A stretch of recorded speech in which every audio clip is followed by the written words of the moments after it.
আমি আপনাকে অনেকদিন ধরে খুঁজছিলাম। আমাকে কেন বলেন তো? আমি আপনাকে মিষ্টি খাওয়াতে চাই। মিষ্টি? জি মিষ্টি। কেন মিষ্টি কেন? মিষ্টি খাওয়াতে খাওয়াতে সে গল্প আপনাকে শোনাতে চাই। আমার visiting card, please take it. কি হলো এটা?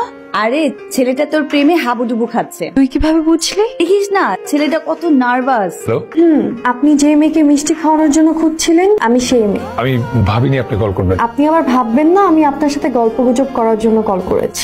কিউরিওসিটি। কিউরিওসিটি? আমার না জানার ইচ্ছা আপনি আমাকে কেন মিষ্টি খাওয়াতে চান? আপনার জন্য। হ্যাঁ, এখন কারণ বল। আমার প্রমোশন হয়েছে, বেতনও বেড়েছে। তো আমার আপনার জন্যই তো বেড়েছে। আমার জন্য? কারণ আপনি হচ্ছেন আমার লাইফের লাকি গার্ল। দেখে প্রথমবার দেখার পর থেকে আমার লাইফে সবকিছু পজিটিভ হচ্ছে। আচ্ছা, আপনি কি নার্ভাস হয়ে বলতে বলছেন? না, শিওর? 100%। আজকে আমি এতটাই কনফিডেন্ট যে নির্লজ্জের মতো বলতে পারি আমি আপনাকে ভালোবাসি। হোয়াট? অবাক হওয়ার কিছু নাই, তো আপনিও জানেন। আমি জানি কিভাবে? কারণ মেয়েরা তো ছেলেদের মধ্যে বুঝতে পারে। কেউ কল রিসিভ না করলে সাথে সাথে সেকেন্ড কল অভদ্রতা। এই নিয়ম 8-10টা সাধারণ মানুষের জন্য। প্রিয় মানুষ কল না ধরলে বারবার কল দেয়া যায়। বাহ, কথা তো ভালোই শিখছে। এখন বলেন কি বলবেন? একটা ইন্টারেস্টিং গল্প শোনাতে চাই তোমার।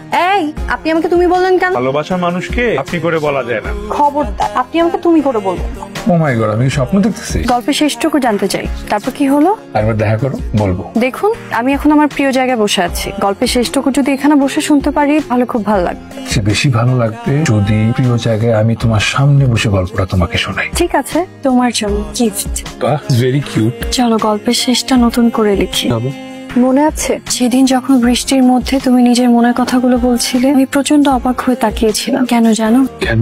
কারণ আমার গল্পটাও সেম। আমি একটা ভুল মানুষকে ভালোবাসতাম। সেই ভুল মানুষের নাম তানভীর। ওর সাথে আমার ব্রেকআপ হয় কারণ আমাদের ড্রিম আর ফিউচার প্ল্যানে কোনো মিল ছিল না। প্লিজ বসো, কফি খাবা? কফি? তোমরা দুজনই আমার গেস্ট। তোমরা দুজনই আসলে আমার খুব প্রিয়। আমি আসলে দুজনের মধ্য থেকে একজনকে বেছে নিতে পারবো না, তাই তোমাদের জন্য ছোট্ট একটা গেম অ্যারেঞ্জ করেছি। এখানে 100টা কাগজের টুকরা আছে।